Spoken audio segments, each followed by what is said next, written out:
Shkodra u trondit nga një tjetër shpërthim metritol. Ngjarja u regjistrua në lagjen Docmazi, rruga Ara e Madhe, ku shënjestër ishte 38 vjeçari Enea Busukja, specialisti i monitorimit e hetimit tatimor në Drejtorinë Rajonale të Tatimeve Shkodër.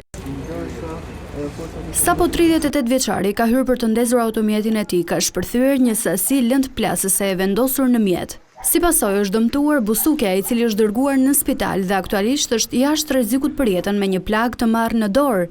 Eksplozivi ishte vendosur në pjesën e përparme të makinës. Forca të shumta të policisë dhe ekspertë të kriminalistikës mbërritën në vendngjarje dhe nisën hetimet. 2 kamera sigurie në zonë pritet u vinë në ndihmë për të bërë të mundur identifikimin dhe kapjen e autorit apo autorëve. Ndërkohë, afro një orë pas ngjarjes, pak pas mesditës në fshatin Dragoç, në anë të rrugës, është gjetur i djegur një automjet tip Volkswagen.